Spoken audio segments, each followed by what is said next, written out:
started with this big shootout, you see? I was just your average everyday creep on the run until a little evil magic changed me into what I am today. Chucky. He said, hi there, ain't I lucky? Pleased to meet you. Call me Chucky. I'll always be your very best. You know, pals are hard to come by, but you'll find that I'm a good guy. Who'll stick with you until the very end. Chucky's alive. Then much to my surprise, he rolled his head and he blinked his eyes. So I took him home to be my very own. And things were really going swell. Till my auntie slipped and fell.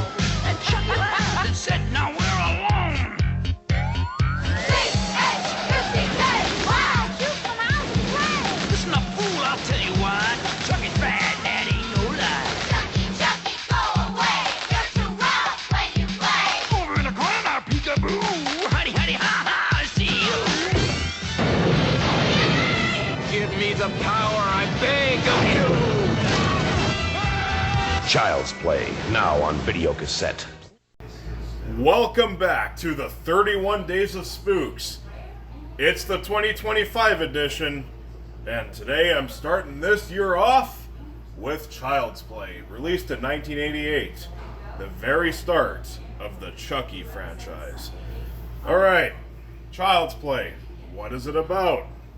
So it's about this serial killer named Charles Lee Ray.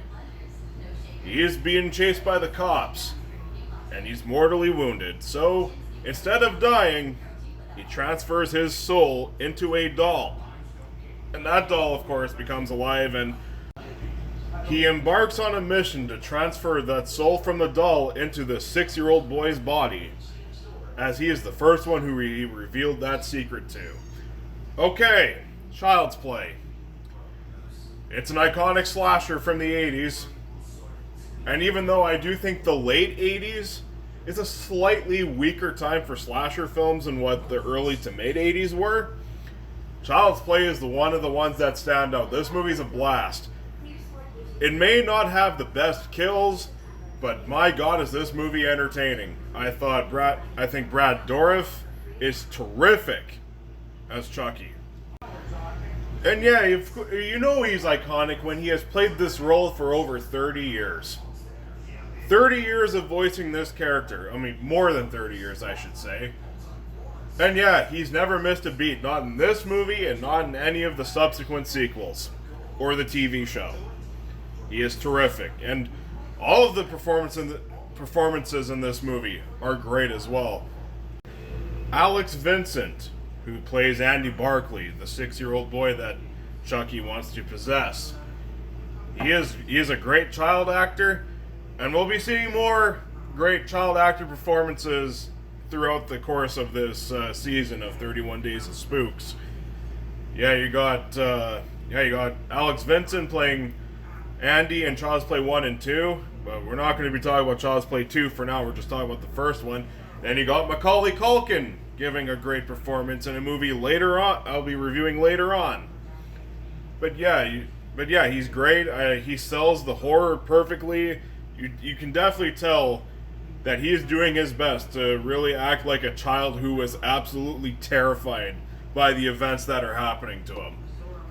And yeah, Andy's mom, the chick that plays her, she was great too. The detective that's in this movie, he's great.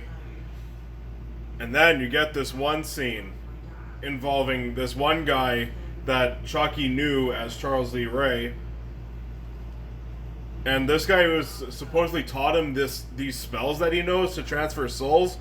That scene is terrific, and it leads to easily the best death in the whole movie.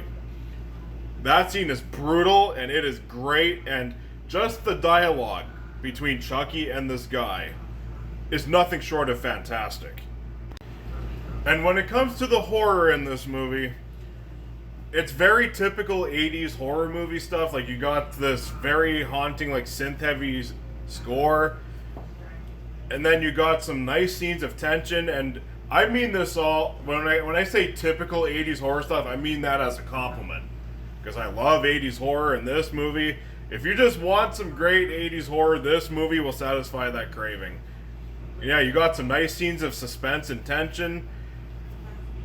that scene where Chucky finally reveals his true self to Andy's mom, that scene was great. There's just all sorts of great stuff. There's even an awesome fucking car scene. You know, Chucky's trying to kill this detective guy in the car, and the car's just flipping around and shit like that. Man, there is a lot of great stuff in this movie. A lot of great stunt work. And of course, yeah, the kills, well, most of them are nothing special. They do get the job done. That voodoo scene that I mentioned earlier, that's the best one. And of course, there's this guy getting the shock treatment. That was great too. Get to see blood coming out of his eyes and mouth. Oh, man. Chef's kiss. Those are the two really good kills in this movie. The other kills are just whatever. That's really my only complaint about Child's Play, is that there's only two real standout kills. Other than that, they're just kind of standard, you could say. But overall, this movie's funny too. I forgot to mention. I mean, pretty much all these movies do have a funny streak to them. But yeah, this movie's fast-paced. It's entertaining. You get some great performances, especially Brad Dourif as Chucky. What a great fucking start, let me tell you. It's just all around a fun, spooky time. It's silly, but it's great. I love it. Just wait until I get to Child's Play 2. Spoiler alert, that one's even better. But yeah, Child's Play, highly recommended. It's a great 80s horror classic.